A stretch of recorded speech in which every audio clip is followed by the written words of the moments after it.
ไปดีสวัสดีค่ะ BPFC ทุกท่านทุกคนมื้อนี้ก็เป็นวันอาทิตย์เนาะแล้วเป็นวันที่ว่าจะพากันไปตลาดแต่เนื่องจากว่านี้ทุกคนแฟนอ่อนยังซ่อมรถอยู่เนาะเนื่องจากว่าที่ว่าซ่อมรถเพราะว่ามันบ่แห้งทุกคนเคยน้องย่านแบบว่าอย่ามันบื้นขึ้นท่าบ่ได้เนาะเพราะว่าก็บ่แม่นสิว่าได้อันนั้นอยากให้มันแห้งซื่อๆนะก็เลยซื้ออะไรซื้ออีหยังมันมาซ่อมเองเลยเนาะที่จริงอะซ่อมแต่มื้อคืนนี่แหละทุกคนซ่อมแต่5 โมงฮอด4 ทุ่มครึ่งก็ยังบ่แล้วเนาะก็ยังบ่แล้วก็ยังซ่อมอีกมื้อนี้ตื่นยามมื้อเช้ามาก็ยังมาซ่อมอีกเอาหันเอานี่เกิดเดี๋ยวจะให้เบิ่งนี่เลยทุกคน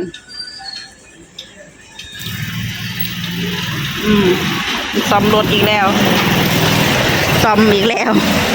เมื่อวานนี่ก็ซ่อมเอาน้ำมันเครื่องออก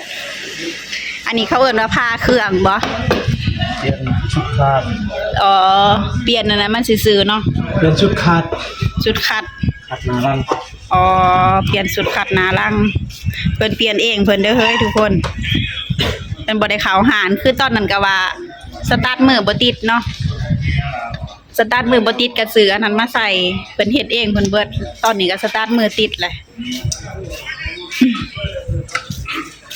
อันนี้ก็ยังอยู่อันนี้ก็ได้ยังบ่เบิดได้นี่ยังมีนึงบ่นี่ทุกคนอ่อนว่าบัดเวลาไปเปลี่ยนอยู่บ้านนะเบิดหลายแสนเลยทุกคนเพราะว่าพออ่อนแล้วก็น้องๆเขาก็บ่ได้ฮู้เรื่องพวกนี้เนาะอ่อนก็เลยถามแฟนนะแฟนฮู้แฟนว่าพอฮู้อยู่เพราะว่าอยู่บ้านก็ซอยซ่อมแป้งรถน้ำพอน้ำยังเพิ่นอ่อนว่าโอ้ดีเนาะก็คือแบบว่าก็ว่าได้คันว่าเฮาแบบพ่อแม่อีหยังเฮาเป็นเฮาก็อยากเป็นนำเขานะทุกคนบ่ได้ไปเรียนดอกทุกคนแบบพี่อายพี่ยังเปิดร้านซ่อมรถก็ไปซ่อมยังนำพี่อายเนาะแต่ว่าอันนี้เพิ่นมาอยู่ไทย10 กว่าปีแล้วเพิ่นบ่ค่อยได้เฮ็ดเพิ่นว่าเพิ่นเริ่มลืมนี่แน่ๆเพราะว่าแต่ก่อนเพิ่นก็ซ่อมเนาะแต่ว่าบ่ได้ซ่อมรถเองดอกเพราะว่าแต่ก่อนบ่ได้สิมีเงินซื้อรถหั่นนะพอมาอยู่ไทยจังได้มีเงินซื้อรถให้น้องไปเรียนปัจจุบันนี้ก็ยังอยู่เนาะคันสีฟ้าของเพิ่นเองนี่ก็สีอันนั้นคือกันเนาะดำฟ้าแม่นว่าดำน้ำเงินเนาะทุกคนแม่นดำน้ำเงินอันนี้นี่แหละเขาเอิ้นว่าหยังวะที่ว่าเพิ่นอยู่บ้านเพิ่นอยากได้รถเพิ่นนะเพิ่นก็เลยมาไทยพอมาไทยได้รถแต่ก็อยากได้อย่างอื่นอีกปัจจุบันนี้ก็จนได้เมียได้ลูกก็ยังทันได้มาอยู่บ้านนี่อันนี้ซ่อมรถเจ้าของนี่ไว้ขี่อยู่ไทยเนาะซ่อมไปเรื่อยๆ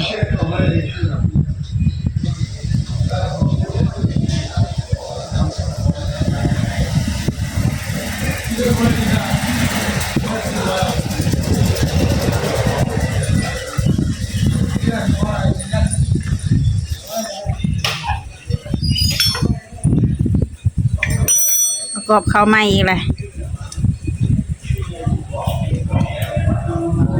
ถ้าเป็นข่อยงงหรือลืมพร้อมได้นี่แต่มันเป็นแบบใด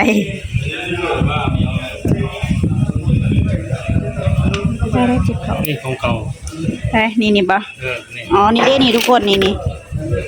ชุดคาดฟ้าคาดในเจดีป่ะเรามันเอียนตัวนี้ก็นี่เด้ทุกคนนี่ก็เลือดแต่เล็กนะไม่ต้องเปลี่ยนชุดนี้นี่บ่ที่ตาปีซื้อมาเปลี่ยนนะแม่นแล้วก็นี่บ่ฮู้ดอกเขาเอิ้นอีหยังนี่แผ่นคาดแผ่นคาดซื้อมาเปลี่ยนเบิดคันเปลี่ยนอยู่ห้างก็ประมาณเท่าใดทุกคนคันเปลี่ยนอยู่ห้างบ่ได้ฮู้ประมาณโดยประมาณเท่าใดเพราะว่าบ่เคยเปลี่ยนบ่เคยเข้าเนาะก็แน่บ่เคยมีรถแม่นอยู่มีรถประมาณเปลี่ยนชุดคาดนี่ประมาณเท่าใดทุกคนฮู้อย่าลืมคอมเมนต์บอกนี่เด้อแล้วก็ที่ว่าสตาร์ทมื้อนี่บ่ฮู้ว่าเฮ็ดอยู่หุ่นเท่าใดแต่ว่าเฮาซื้อมาเท่าใดนะสุดท้ายได้สตาร์ทประมาณเท่าไหร่ก็100 กว่าบาท100บ่หรือ300ที่จะว่าตอนที่แบบเอาแบบดีอ่ะนะบ่แน่ใจนะน่าจะไรวะคือเปล่าอะไรหารหมู่ก็อาจจะเอาคั่นได้เพราะว่าค่าตั้งห้องตั้งหารหมู่แม่นบ่ล่ะค่าอีหยังสารพัดของหมู่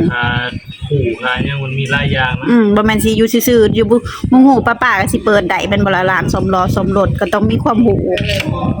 ก็ต้องเรียนมาโดยเฉพาะเก่ง แต่เจ้านี่ได้เฮียนบ่หรือว่า เก่งซ้อมแต่รถคนอื่นน่ะ อ๋อสมอาศัยเขาเอิ้นว่าหยังนะอาศัยยังเอานะ ครูพักเจ้า ครูพักจำเอา รถคนอื่น ซ้อมแต่รถคนอื่น ก็เลยอาศัยเอาเนาะบ่ได้เฮียนบ่ได้หยัง ว่าซ้อมแต่รถคนอื่น อ๋อเพิ่นซ้อมแต่รถคนอื่นเด้อทุกคน บ่มีรถเนาะธรรมดาหั่นแหละก็ดีได้ประสบการณ์พอได้แบบพอมีรถเป็นของเจ้าของตัวเองก็ได้ซ่อมได้หยังเองก็บ่ต้องไปหารไปหยังตัวใดที่มันง่ายๆเด้อถ้าว่าตัวใดที่มันยากๆก็ต้องจำเป็นได้ไปหั่นแหละบ่แม่นสิว่าเป็นทุกสิ่งทุกอย่างแม่นบ่ล่ะเนาะนี่แหละทุกคนเอ้ยไก่แล้วไก่สิเรียบร้อยแล้ว ตอนซ่อมมาแบบโอ้บ่อยากสิเว้าน้ำมันเครื่องกะเทออกผู้ไปไหวพุ่นกระบะสีเหลือง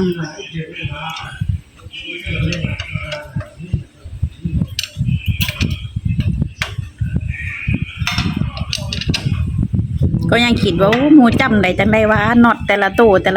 มันคล้ายๆกันมันอยู่บนใด จำได้เสยค่อยจำบ่ได้ยอมรับด้วยความจำบ่ดี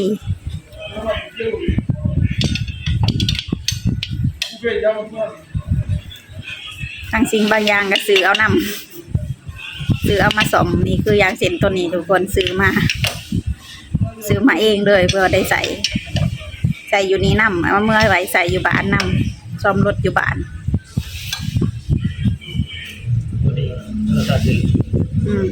รถราคาแพงก็สิกว่านี้เลยทุกคนเริ่มเบิ่งนะมันเป็นแดดใด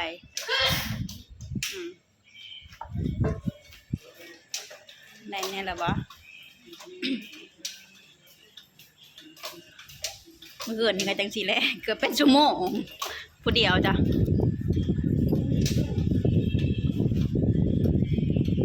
ยังบ่คักบ่ยังบ่คักปานใดเอาไหม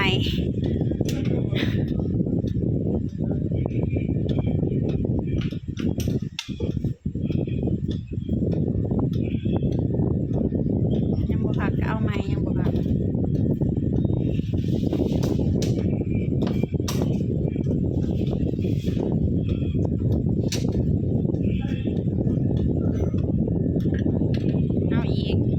ทุกคนที่อันนั้นนี่ น้ำมันเครื่องกำป้าไว้นี่ มันไล่ทิมเบิดเพราะว่าเมื่อวานนี้เอาทีมนอนเก่า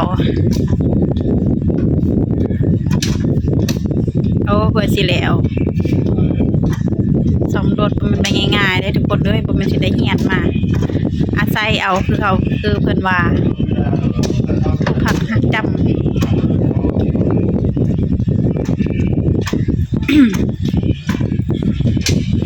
เริ่มใกล้สิแล้วเลยเสร็จยังออกเอายังออก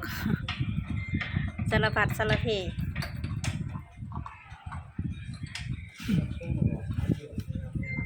เอายังทับน็อตบ่นี่เลยทุกคนบอกเลยซ่อมยังบ่มันสิได้ง่ายๆเด้อ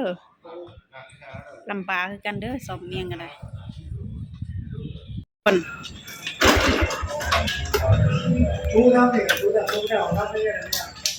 เริ่มแล้ว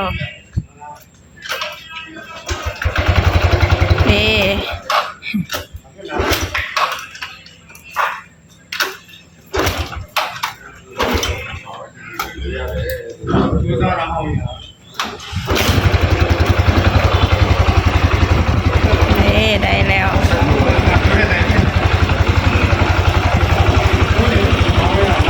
สร้างกับเบิ่งก่อนเลยเป็นแนวใด